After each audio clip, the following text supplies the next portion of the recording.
Bihar election पे? देखिए, बिहार के इलेक्शंस में मजलिस इत्तेहादुल मुस्लिमीन ने महज 10% सीटों के ऊपर अपने उम्मीदवार उतारी है। 90% सीटों के ऊपर मजलिस नहीं इलेक्शन लड़ रही है। लेकिन ये 10% सीटों को हराने के लिए, चाहे फिर वो कांग्रेस पार्टी हो, आरजेडी हो या समाजवादी पार्टी हो, इन लोगों ने जो ताकतें लगाई है सिर्फ 10% सीटों के लिए। उसमें मकसद क्या है कि असदुद्दीन अवैसी ने वहां से जीतना नहीं चाहिए। ये उन तमाम कौम के लोगों के लिए एक सोचने वाली बात है। बहुत गौर से समझिए कि समाजवादी पार्टी बिहार के अंदर इलेक्शन नहीं लड़ रही है। क्यों नहीं लड़ रही है? क्योंकि अखिलेश यादव एक यादव है। उन्होंने बोला कि भाई, मेरा एक भाई बंधु है जो बिहार के अंदर अपनी क़यादत खड़े कर रहा है, अपनी लीडरशिप तैयार कर रहा है। तेजस्वी यादव के लिए मैं इलेक्शन नहीं लड़ूंगा, लेकिन जाकर उसकी पूरी मदद करूंगा करके। तो उन्होंने करे क्या? उन्होंने अपनी पार्टी के जितने मुस्लिम लीडर्स हैं सबको लाकर छोड़ दिए सीमांचल के अंदर, जहां मजलिस इत्तेहादुल मुस्लिमीन बहुत ताकत के साथ इलेक्शन लड़ रही है। कांग्रेस पार्टी ने क्या करी? 90% सीटों के ऊपर वहां पर आप गिन के बताइएगा कि कांग्रेस, जो अपने आप को बड़ी सेक्युलर पार्टी कहती है, उनके मुस्लिम लीडर्स कौन से ऐसे नॉन मुस्लिम कैंडिडेट्स के पास जाकर प्रचार करे, कितने प्रचार करे। और कांग्रेस के जो मुस्लिम लीडर्स है वो भी पूरे के पूरे सीमांचल के अंदर आकर बैठ गए। और निशाना कौन था? भाजपा नहीं था इनके नेताओं के ऊपर। इनका निशाना था कि ओवैसी ओवैसी क्यों आ रहा है, हैदराबाद से चलकर ओवैसी क्यों आ रहा है करके। तो आप ये बात समझिए कि आज अपनी क़यादत अगर मजबूत हो रही है, जीतने की कगार के ऊपर है, तो कैसे तमाम सियासी पार्टियां, लानत है ऐसे मुसलमान लीडरों के ऊपर जो मुझे जवाब दे कि 90% जो सीट्स जहां पर मजलिस नहीं लड़ रही है वहां पर आपने कितने जलसे किए हैं और मजलिस के उम्मीदवारों के खिलाफ आपने कितने जलसे लिए हैं। आप तो सेक्युलर है। सेक्युलरिज्म का मतलब यह है कि नहीं साहब, हम तो सभी जाति, धर्म, मजहब के लोगों को साथ में लेकर चलते हैं करके। तो सिर्फ आपको है तो सिर्फ यहां पे क्यों भेजा गया है? अखिलेश यादव अगर अपने भाई के लिए, अपने जात भाई के लिए इलेक्शन ही नहीं लड़ रहा है, तो सवाल यह पैदा होता है कि हमारे जात भाई हमको गिराने के अंदर क्या क्या खेल खेल रहे हैं। सवाल यह पैदा होता है कि अखिलेश यादव बिहार और उत्तर प्रदेश सटे हुए हैं, लगे हुए हैं। अगर वहां पर वो इलेक्शन नहीं लड़ रहे हैं तो औरंगाबाद में आकर क्यों इलेक्शन लड़े आपने? औरंगाबाद आकर इलेक्शन लड़ने की वजह क्या थी? यानी कि इसका मतलब आप अच्छी तरह से समझ लें। मैं बहुत ज्यादा इसके अंदर नहीं जाना चाहता हूं, लेकिन मैंने साफ तरीके से बता दिया। अब लोग इसके ऊपर सोचे और अपना फैसला करें। 11 तारीख के दिन इलेक्शन होने वाले हैं।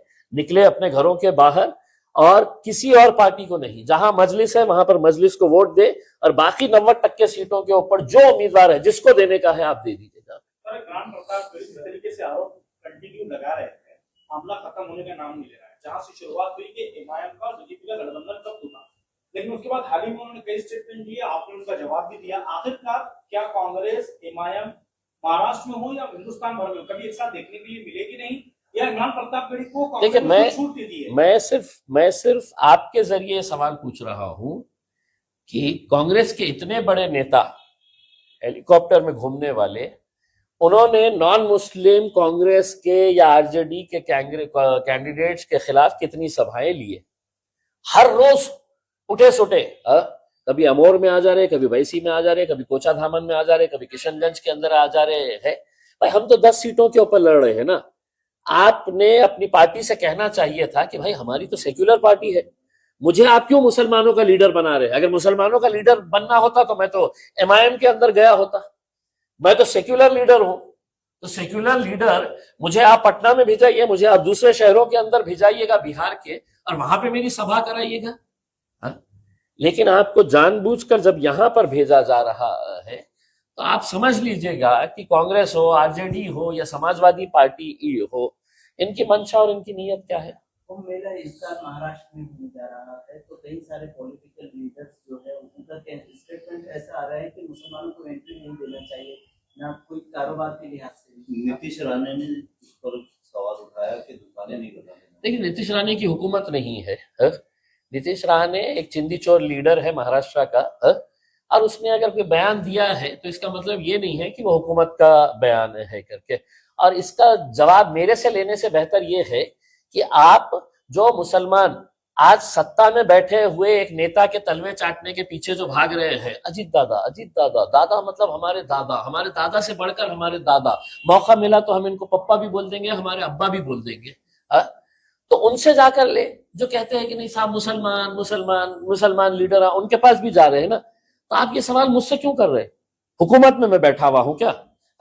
मैं अगर हुकूमत में बैठा होता तो मैं कैसा जवाब दिया होता तो आपको समझ में आया होता।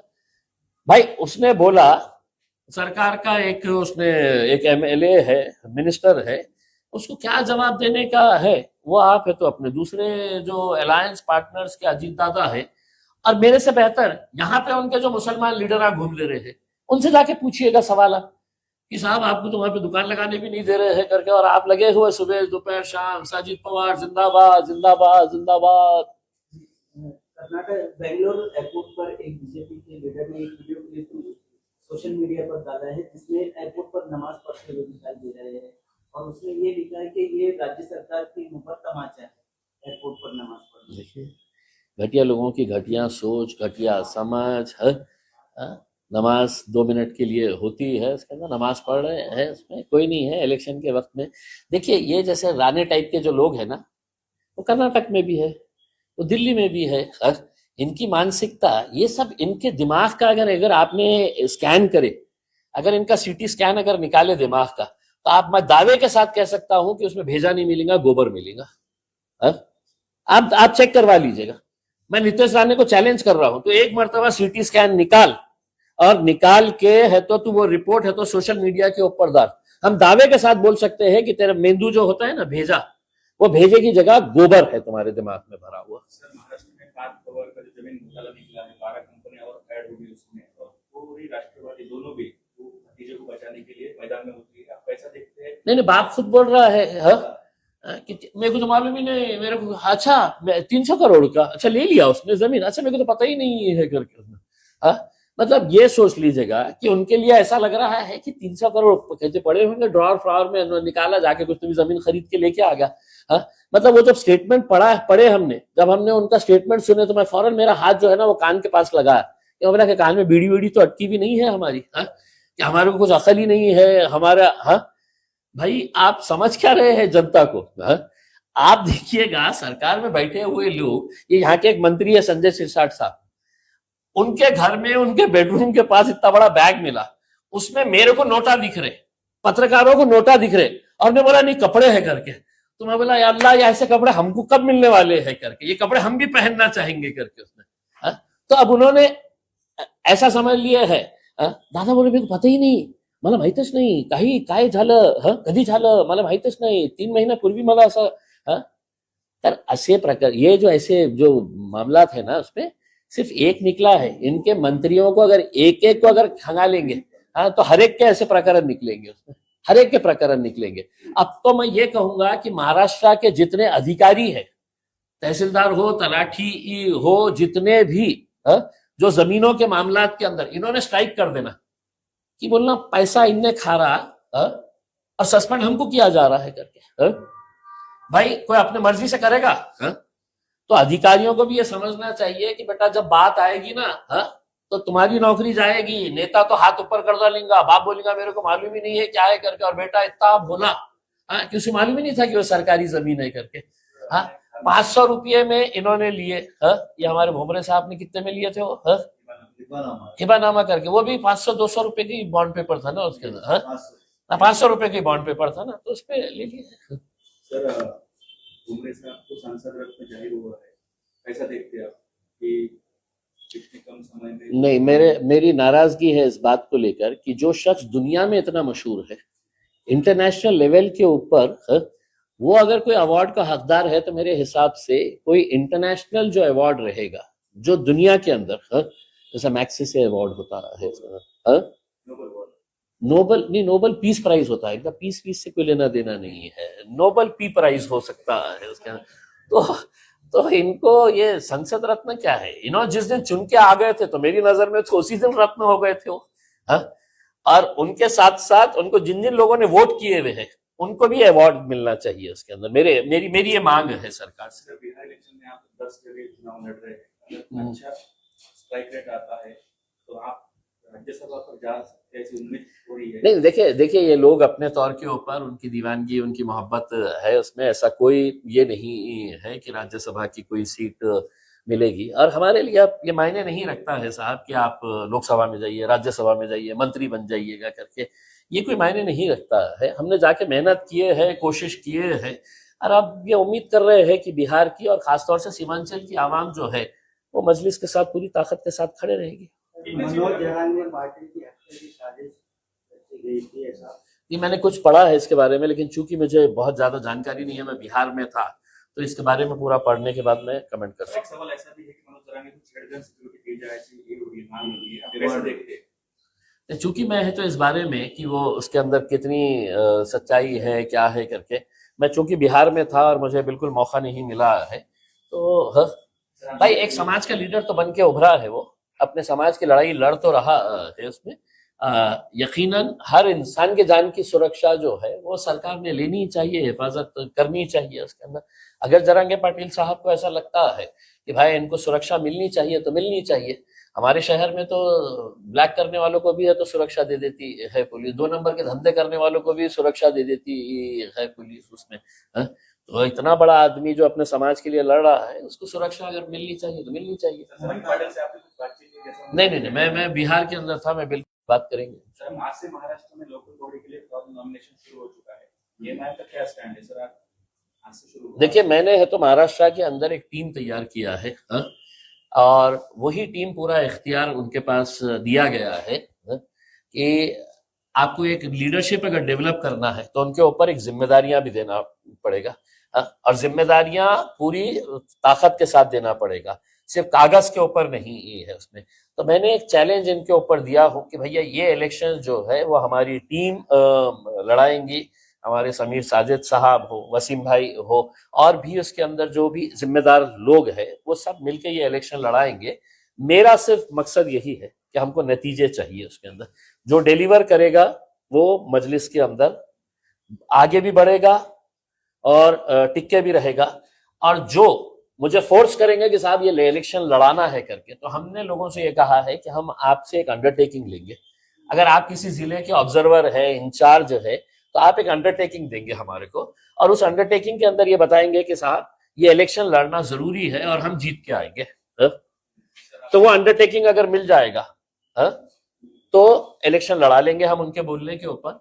और अगर वो इलेक्शन के बाद, हारने से हमको डर नहीं है, लेकिन अगर किसी को 10,000 वोट मिले और हमको है तो वहां पे 300-500 वोट मिले, तो यानी कि मतलब आपका सियासी शऊर कितना है ये हमको समझ में आया, तो दूसरे दिन है तो हम आपको खुदाफिज कर देंगे पार्टी से। मराठवाड़ा में उद्धव ठाकरे का दौरा हुआ है, इसको आप किस तरह देखते हैं? तो होते रहते दौरे, मुझे पता नहीं है काय के लिए आए थे, क्या करने। किसानों को जाके मिले उन्होंने, और यहाँ पर कोई, मैं पहले भी बोल चुका हूँ, कोई दौरे पौरे करने की जरूरत नहीं है। टेक्नोलॉजी इतनी आगे बढ़ चुकी है कि आप अपने ऑफिस में बैठ के कौन सा क्षेत्र कितना खराब हुआ है, कितना नुकसान हुआ है, ये सब आप बता सकते हैं। तो ऐसे उसमें ठीक है, अपने राजनीतिक तौर के ऊपर ये कर रहे होंगे उसमें, लेकिन सवाल यही पैदा हो रहा है कि क्या किसानों को जो उनका सरसकट कर्ज माफी का मामला था, उनको जो मदद पहुंचाने का मामला था, क्या वो पूरा हो पाया है? तो नहीं हो पाया है। जिस इलेक्शन के वक्त में महिलाओं को लाड़ किया जा रहा था, वो पूरी महिलाओं के साथ लाड़ चल रहा है अभी भी, या वो लाड़ खत्म हो चुका है? 1500 रुपया अब उनको थैंक यू नो मेंशन कर दिया गया है। सर आरएसएस प्रमुख मोहन भागवत ने कहा है कि आरएसएस राष्ट्रहित के काम करती है, आप किस तरह देखते हैं? और उन्होंने दूसरा मुसलमानों के लिए भी दरवाजा खोल दिया। हमको कहीं नहीं जाने का है भाई, हम इस देश के अंदर है। आप आपका राष्ट्रहित कौन कौन सा काम है करके आप चड्डी पहनिए, डंडा लीजिए, साल में 1 मर्तबा है तो मोटे मोटे पेट लेके, डंडा लेके है तो आप संचलन करिए और बोलिएगा हम इस देश के लिए। आप इतना देशभक्ति की बात करते हैं, इनको पूरा आरएसएस वालों को नहीं, क्या मेरे हिसाब से है तो चाइना के बॉर्डर के ऊपर छोड़ देना चाहिए। उसके अंदर ऐसा भीड़ के भाग के आएंगे ना उसके अंदर चड्डी पहन के, उसमें ये सिर्फ बड़ी बड़ी बातें कर रहे हैं उसके अंदर, और हमको मुसलमानों को रहने दीजिए साहब, मुसलमान अपने मेहनत काम काज करके कर रहा है। आप अपने बारे में है, आप बात करिएगा कि आप क्या करने वाले हैं करके, जहां वहां जो वो उठता है मुसलमान मुसलमान मुसलमान। झंडे की भी बात हो रही है, झंडे की भी बात हो रही है कि अब झंडा भगवा ही हम रखना चाह रहे थे, मगर गांधी जी ने उस वक्त जब कहा कि खरा जाए उसके अंदर जो उनका झंडे में है, उद्धव ने भी बोला है कि वो निकाल के बताए, चैलेंज करे उद्धव ठाकरे। देखिए बकवास बातों के ऊपर है। सर मोहन भागवत के पूरी स्पीच में ये कहा गया उन्होंने कि आप आरएसएस में भारत का कोई भी बंदा आ सकता है, लेकिन एक शर्त ये है कि वो हिंदू करके आए, हिंदू भावना के साथ आए, मुस्लिम क्रिश्चियन दलित सभी के लिए हमारे दरवाजे खुले, लेकिन टैगलाइन ये रहेगी कि मैं भी यही बात कर रहा हूं। हाँ, मोहन भागवत साहब मजलिस में आ सकते हैं, AIMIM में प्रवेश कर सकते हैं, हमारी भी पार्टी जो है वो हिंदू मुस्लिम दलित सिख ईसाई मारवाड़ी जैन सभी के को लेकर चलती है इसके अंदर। तो आपने मुझे दावत दी है, मैं आपको दावत दे रहा हूँ, उसमें आप मेरे पास आ जाइएगा। तो बिहार में आप कंटिन्यू थे, कितनी सीटें लगभग इमाम वहां से ला रही है इस बार? अल्लाह ने चाहा तो ख्वाहिश तो हर एक की रहती है, हजारों ख्वाहिश है ऐसी कि हर ख्वाहिश पे दम निकले।